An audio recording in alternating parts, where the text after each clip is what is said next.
This is one of the most populous cities in sub-Saharan Africa. More than 4 million people live here. Among them, 8-year-old Ida, a coding wizard. Emabet Tesfaye, the manager of a big flower farm. And Asifa Mengesha, a pioneer in Ethiopia's solar power industry. All three illustrate how Africa's fortunes might change in the coming decades. The continent faces many challenges, including the recent spread of COVID-19. But in the long term, there is reason to be optimistic. By the end of this century, Africa is set to play a much bigger role in world affairs. The Asian growth miracle is likely to slow.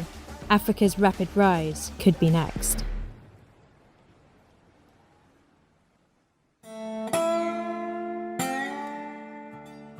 Some 8 million natives, whom the whites still look upon, in the words of Rudyard Kipling, as the new caught sullen peoples, half devil and half child.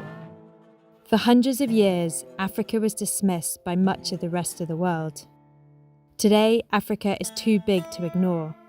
Its population is growing faster than any other continent. The UN predicts that by 2100, 1 human being in 3 will be African. Doomsayers worry about overpopulation. They fear that the number of mouths will grow faster than the food supply and people will starve. But the UN's population predictions may be wrong. If Africa continues to grow at the expected rate, its population will almost double by 2050 to 2.5 billion people. But in the second half of the century, forecasts diverge depending on different rates of fertility. The median rate, which the UN expects, implies the population would almost double again by 2100. That forecast is based on the belief that the number of children each woman has will decline only slowly. But that underestimates the impact of education on girls like Ida. My name is Ida. I'm 8.5 years old. My birthday is coming. I live in Ethiopia. At school, Ida is an A-star student. She loves learning. And so do many other girls in Ethiopia. Primary school enrollment rates for girls increased from around 34% in 2000 to 81% in 2015. Yeah, Education has a strong influence on fertility rates. A woman with no formal education will have 6 or more children. This falls to 4 if she finished primary school, and to about 2 if she finished secondary school. I want to go like this. First, I'm in KG, prep, and then I go to grade 1 after 12, and then I go to high school, and then I go to college, and then I go to university. According to one study, if the rate of social development, in particular the education of girls, doesn't change, the population of Africa will be as high as the UN predicts. But look what happens to the population size if there's even a median improvement in development. And if there was a rapid rise, towards the end of the century, the population would decline, which means the more girls are educated, the lower Africa's population is likely to be. I'm telling you that girls could do anything they want. Everyone in Ethiopia knows that girls could do whatever boys could do. Which way is our car? There. Both Ida's grandmother and mother were well educated and have had successful careers. Educated women are more likely to enter the workforce.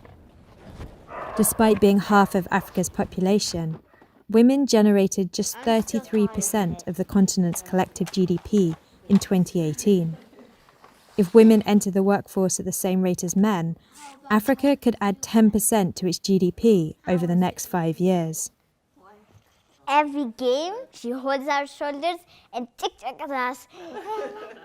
And it's not just what girls like Ida learn in school that will affect Africa's economic future, but what they learn outside school.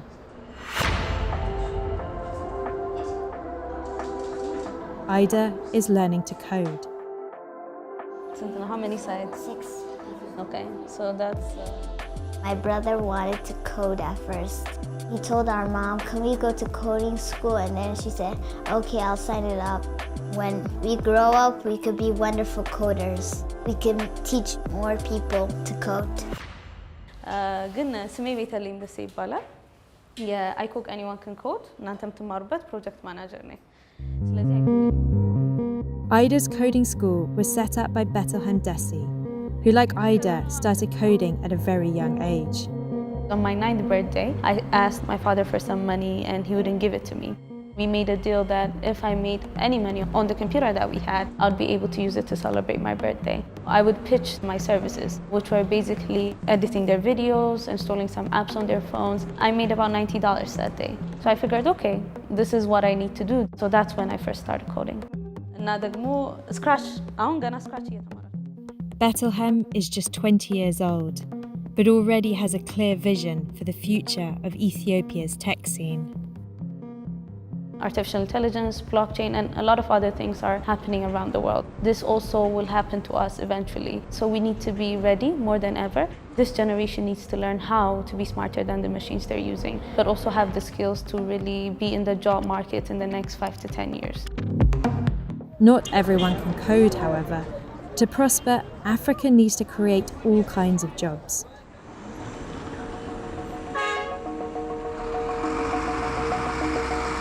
At the Eastern Industry Zone, outside Addis Ababa, thousands of Ethiopians are arriving for their shifts. The manufacturing park was built by a Chinese firm to house factories making textiles and shoes. Ethiopia's manufacturing industry is a success story. The value of its textiles and clothes exports tripled over the past 10 years. And whereas manufacturing's share of GDP is shrinking in much of the rich world, in sub-Saharan Africa it's been growing since 2011. Yet for all the positives, the path to prosperity has potholes. Productivity is lower and exports are growing more slowly than expected. Employee turnover is high. What's more, COVID-19 has meant that orders have slumped in the past few weeks. Ethiopia is unusual in Africa for its focus on rapid industrialization.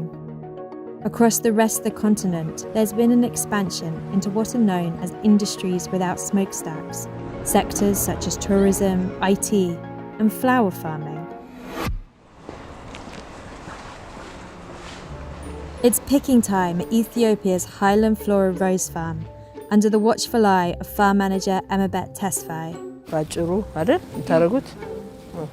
Every day, 80,000 stems are harvested from the farm's 31 vast greenhouses to be exported all over the world. The flower industry is new for Ethiopia. It's really a challenging business because we compete with other countries. To grow the quality, we have to keep the international standard. This is exported commodity. It helps for the country for foreign exchange. Ethiopia's horticultural industry employs 180,000 people. It's Africa's second largest flower exporter after Kenya. Emabet's farm employs almost 500 local workers. Most are unskilled labourers who are trained on the job.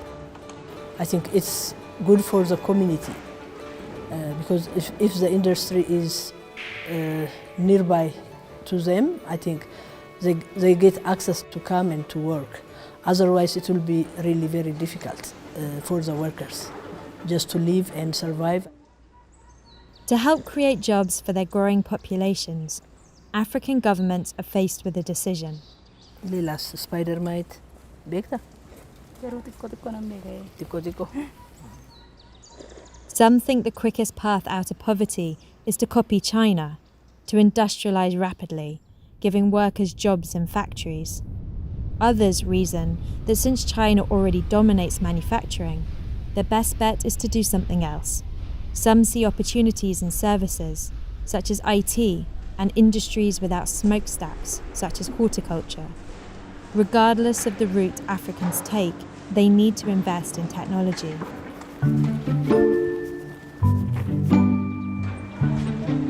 Emma Bett's farm is run by a computerized system, controlling temperature, sunlight, and irrigation.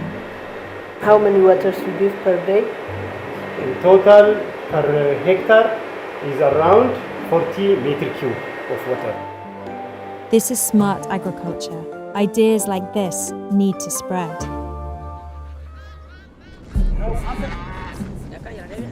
More than half of Africans make their living from farming. It's highly unproductive. Although most Africans farm, they generate just 15% of Africa's GDP. That's because the way many people farm has not changed much for hundreds of years. Modernizing farming could increase yields to help feed rising populations. It would free lots of farm workers to go and find better paid jobs in the cities. But one of the biggest obstacles to successful agriculture, or indeed other industries, is Africa's poor infrastructure, including its power supply.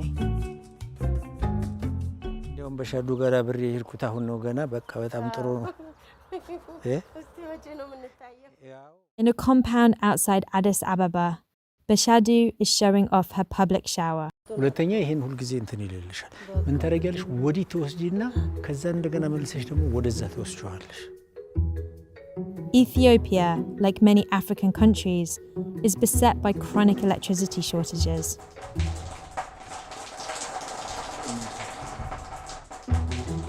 But Bashadu has found a way to keep her business running by using power from the sun. It's too hot, you know? The solar power water heater was a gift from Asifa Mengesha, the boss of one of Ethiopia's first companies to manufacture them. People started coming to take shower. They start coming from 3 towns around this area because there is no public shower in all of them. People come and pay, especially from Thursday up to Sunday. She's busy. She made a lot of money. She makes money from the sun. Asifa's business also shows one way that Africa can help curb a global threat: climate change. Africa emits just 2% of global greenhouse gases, but some experts predict it will be the continent that suffers the most from climate change. Ethiopia is a growing economy. When it starts developing and establishes many industries, then she needs energy. Ethiopia has ample sunshine, so why don't we take advantage of this? The Ethiopian government is spending billions of dollars building a giant dam on the Blue Nile River to generate hydropower. But Asifa is struggling to get investment into his business and is frustrated by bureaucracy. Ethiopia is worried about climate change, especially in the last 4 or 5 years. Government organizations talk a lot. In terms of practice, I don't know how far it went. Ultimately, the key to addressing Africa's problems is better governance. Many countries have terrible infrastructure, rampant corruption, obstructive officials, and occasional armed revolts. But Africans have more political choices than before. In the 1980s, most African countries were autocracies. 30 years later, most have become substantially more democratic. In 2018, Abiy Ahmed became Prime Minister of Ethiopia. He promised democracy and peace. ከኤርትራ መንግስት ጋር ለዓመታት ሰፍኖ የቆየው አለመግባባት እንዲያበቃም ከልብ እንፈልጋለን። His work won him the Nobel Peace Prize.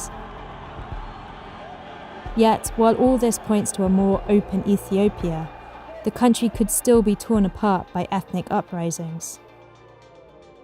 You can read more about this by clicking on the eye. Ethiopia is one of many countries in Africa that are making encouraging progress. In the short term, the continent may be severely damaged by COVID-19, but in the long term, there are good reasons to be optimistic. More girls are going to school, economies are growing, and countries are adapting to climate change. But to match China's economic success, Africa can't just copy China. It needs more competent and accountable governments. that provide basic services, uphold the rule of law, and educate their growing populations. If it does, the next century could yet be Africa's century. You can read more of The Economist reporting on Africa by clicking on the link opposite.